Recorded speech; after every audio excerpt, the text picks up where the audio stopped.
오늘 함께 묵상하실 말씀 누가복음 13장 10절에서 21절까지의 말씀입니다. 예수께서 안식일에 한 회당에서 가르치실 때에 18배 동안이나 귀신 들려 앓으며 꼬부라져 조금도 펴지 못하는 한 여자가 있더라. 예수께서 보시고 불러 이르시되 여자여 내가 내 병에서 놓였다 하시고 안수하시니 여자가 곧 펴고 하나님께 영광을 돌리는지라. 회당장이 예수께서 안식일에 병 고치시는 것을 분내어 무리에게 이르되 일할 날이 엿새가 있으니 그동안에 와서 고침을 받을 것이요 안식일에는 하지 말 것이니라 하거늘 주께서 대답하여 이르시되 외식하는 자들아 너희가 각각 안식일에 자기의 소나 나귀를 애양간에서 풀어내어 이끌고 가서 물을 먹이지 아니하느냐. 그러면 18해 동안 사단에게 매임받은 이 아브라함의 딸을 안식일에 이 매임에서 푸는 것이 합당하지 아니하냐. 예수께서 이 말씀을 하심에 모든 반대하는 자들은 부끄러워하고 온 무리가 그가 하시는 모든 영광스러운 일을 기뻐하니라. 그러므로 예수께서 이르시되 하나님의 나라가 무엇과 같을까? 내가 무엇으로 비교할까? 마치 사람이 자기 채소밭에 갖다 심은 겨자씨 하나를 같으니 자라 나무가 되어 공중의 새들이 그 가지에 깃들였느니라. 또 이르시되 내가 하나님의 나라를 무엇으로 비교할까? 마치 여자가 가루 서말 속에 갖다 넣어 전부 부풀게 한 누룩과 같으니라 하셨더라. 아멘. 여러분, 오늘은 설 명절입니다. 비록 코로나 상황으로 온 가족이 모이지는 못하는 상황이지만 하나님의 은혜 안에서 가족의 정을 함께 나누는 귀한 명절 되시기 바랍니다. 어느 시대 어느 사회건 조상 대대로 지켜오는 전통과 관습들이 있습니다. 어떤 이유에서건 그것을 무시하거나 소홀히 하는 것은 사회적으로 용납받을 수 없는 불경스러운 행위가 됩니다. 그래서 세상 사람들은 5인 이상 집합 금지라는 방역 수칙도 무시하고 가족 모임을 강행하기도 합니다. 명절에 온 가족이 모여서 조상들에게 제사를 드리는 것이 전통이기 때문에 그렇습니다. 유대인들에게도 조상대대로 지켜오는 절기들이 있었습니다. 그런데 유대인들의 절기는 단순히 전통과 관습을 넘어서 반드시 지켜야 하는 하나님의 명령이었고 하나님의 법이었습니다. 그 가운데 가장 중요한 한 가지가 안식일이었습니다. 안식일을 지키지 않는 것은 유대인들에게 있어서는 단지 사회적인 문제 정도가 아니라 하나님께 죄를 짓는 행위였습니다. 그런데 오늘 말씀해 보면 예수님께서 안식일에 회당에서 한 여자를 고쳐주십니다. 온 마을 사람들이 다 모인 앞에서 안식일을 범하는 죄를 공공연하게 지으신 것입니다. 여러분, 왜 유대인들이 예수님께서 행하시는 그 수많은 기적들을 보았고 예수님의 입에서 나오는 은혜로운 말씀들을 들었음에도 불구하고 예수님을 십자가에 못 박고 말았을까요? 요한복음 5장 18절 말씀 보면 유대인들이 예수를 죽이고자 했던 두 가지 이유를 말씀하고 있습니다. 유대인들이 이로 말미암아 더욱 예수를 죽이고자 하니 이는 안식일을 범할 뿐만 아니라 하나님을 자기 친아버지라 하여 자기를 하나님과 동등으로 삼으심이로라. 가장 첫 번째 이유가 안식일을 범했기 때문이다 라고 말씀하고 있습니다. 그런데 우리가 묵상하고 있는 누가복음에는 예수께서 안식일을 범하신 사건을 4번이나 기록하고 있습니다. 그것은 예수님께서 의도적으로 반복해서 이런 일을 행하셨다는 것입니다. 그렇다면 왜 예수님께서는 이처럼 유대인들이 그토록 분노하고 죽이려고까지 하는 안식일 규정을 어기는 일을 반복해서 행하셨을까요? 오늘은 안식일이니까 내일 오면 고쳐주겠다 하실 수 있으셨을 것입니다. 그랬다면 유대인들도 예수님을 믿기 더 쉬웠을 것이고 복음을 전하는데도 그것이 더 효과적이었을 것입니다. 그럼에도 불구하고 예수님께서는 안식일에 주저없이 병자들을 고치셨습니다. 그것은 다른 의미로 말하면 예수님께서 생명을 걸고 그 일을 하셨다는 것입니다. 그 일이 예수님께서는 생명을 걸 만큼 중요한 일이었다는 것입니다. 그 이유를 예수님께서는 마가복음 2장 27절에 이렇게 말씀하고 계십니다. 또 이르시되 안식일이 사람을 위하여 있는 것이요 사람이 안식일을 위해 있는 것이 아니다 라고 말씀하고 있는 것이죠. 안식일을 정하신 하나님의 뜻이 무엇인지, 하나님의 마음이 무엇인지 예수님께서 그 누구보다도 잘 아셨기 때문에 그렇게 하셨다는 것입니다. 여러분, 하나님께서 왜 안식일을 정하셨을까요? 하나님 때문에 안식일을 정하셨을까요? 하나님이 쉬고 싶어서 그 일을 하셨을까요? 하나님께서 밤낮으로 주야로 쉬지 않고 온 세상을 다스리고 계시는데 그것이 너무 피곤하시기 때문에 하루쯤은 쉬셔야 하기 때문에 그 일을 안식일을 정하셨을까요? 너희가 쉬어야 되기 때문에 쉬어야 내가 쉴 수 있기 때문에 그렇게 하셨을까요? 그렇지 않습니다. 하나님은 바로 우리를 위해서, 사람을 위해서 안식일을 정하셨다라고 말씀하고 있습니다. 특별히 가장 중요한 이유가 있다면 사회적 약자들을 위해서였습니다. 여러분, 어떤 시대, 어떤 사회건 사회적으로 부유한 자들, 힘 있는 자들, 권력 있는 자들, 능력 있는 자들은 언제든지 얼마든지 쉬고 싶을 때 마음대로 쉴 수 있습니다. 한 달이고 두 달이고 1년이고 마음대로 쉴 수 있습니다. 제가 오래전에 선교단체 사역을 할 때 리더 회의차 하와이에 간 적이 있었습니다. 하와이에서 수영장이 딸린 대저택에서 머물렀습니다. 미국의 부자들이 1년에 몇 개월씩 와서 쉬고 가는 별장 같은 곳이었습니다. 1년에 몇 개월 열심히 일하고 몇 개월은 하와이 와서 마음껏 쉬고 그렇게 사는 부자들이 미국에 많다고 합니다. 그런데 이 세상 대부분의 사람들은 그렇게 살 수 없습니다.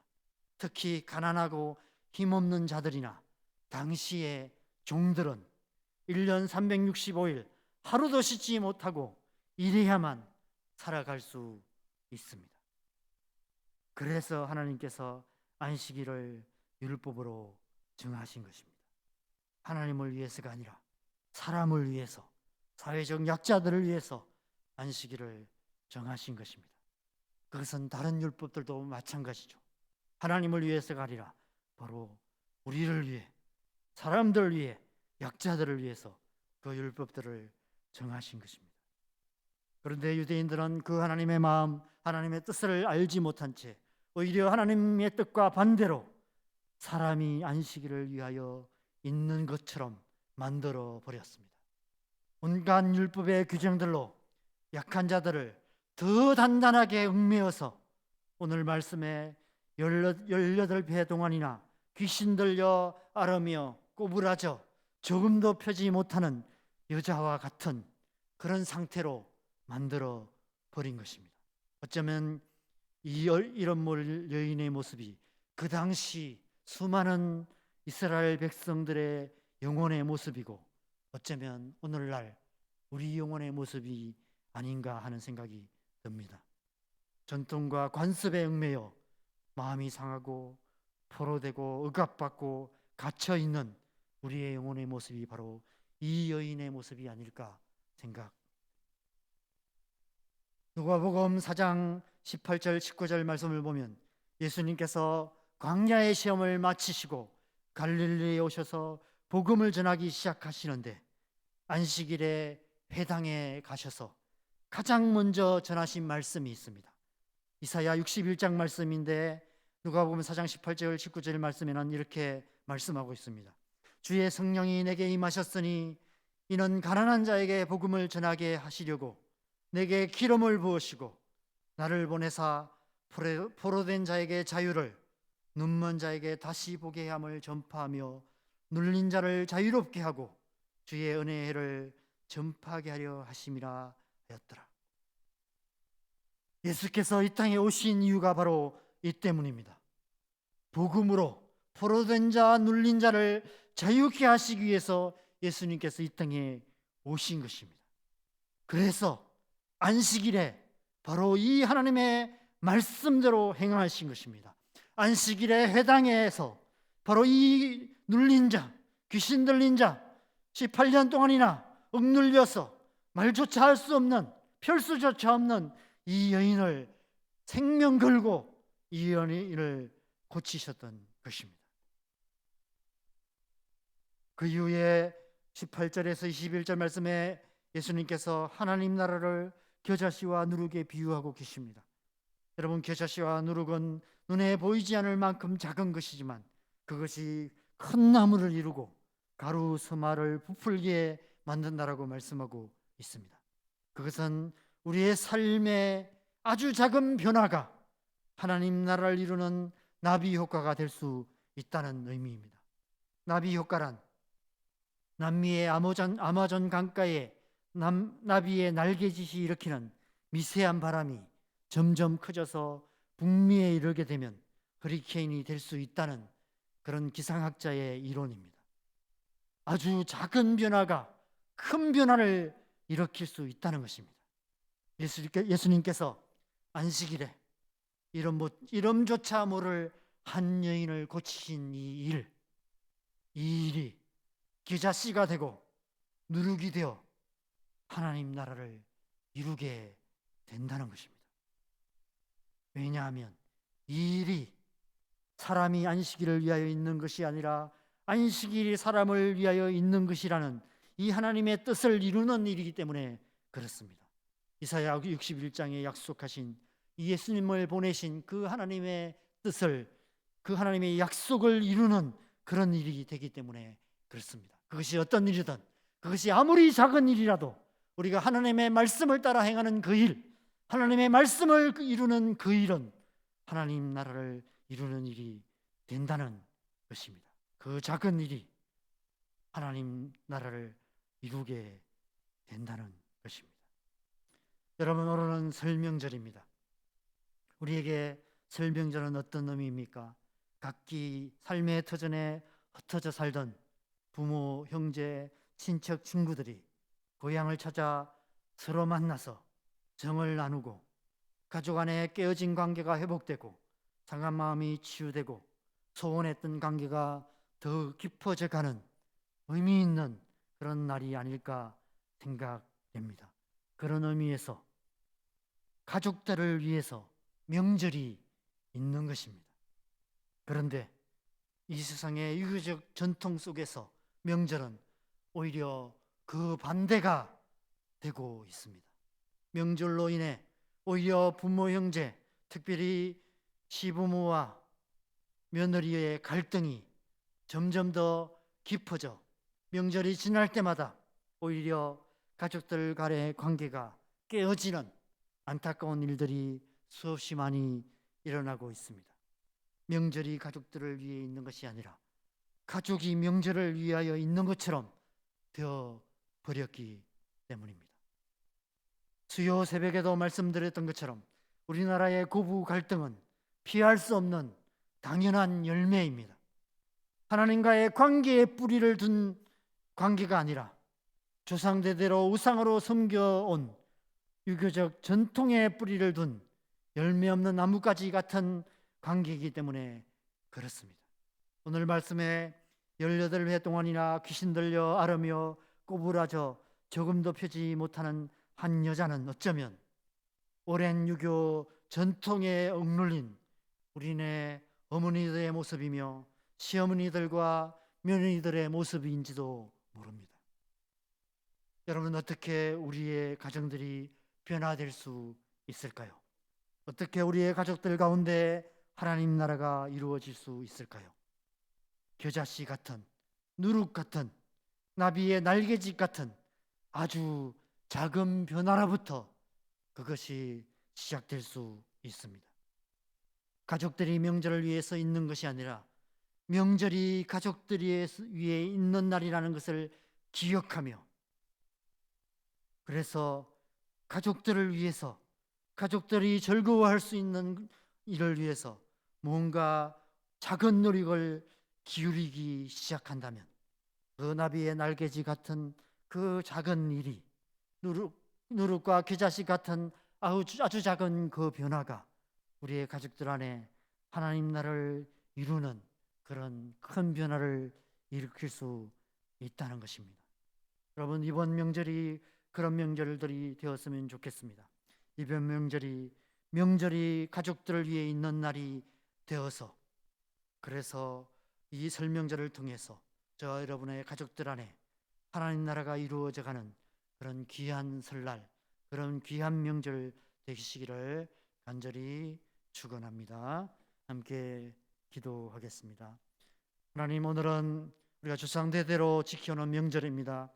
비록 코로나로 인해서 함께 모여서 함께 가족들의 정을 나눌 수 없는 상황이지만, 주님, 우리가 어떤 상황이 있든지 이 명절이 가족들을 위해 있는 날이라는 사실을 기억하면서 우리가 가족들을 위해서 작은 노력을 기울임으로 말미암아 나비의 하찮은 날개짓 같은 그 일을 통해, 겨자씨와 누룩 같은 아주 작은 변화를 통해서 우리의 가족들 안에 하나님 나라가 이루어져가는 그런 귀한 명절 되게 하여 주시옵소서.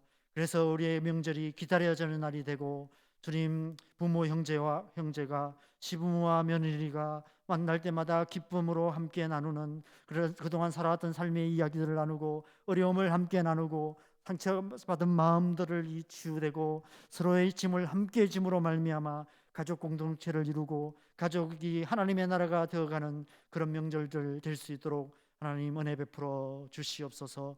오늘이 하나님 안에 은혜 안에 축복받는 명절 될 수 있도록 은총 더하여 주시옵소서. 이 하루의 삶을 주님 앞에 올려드립니다. 감사와 찬양을 드립니다. 예수님의 이름으로 기도합니다. 아멘.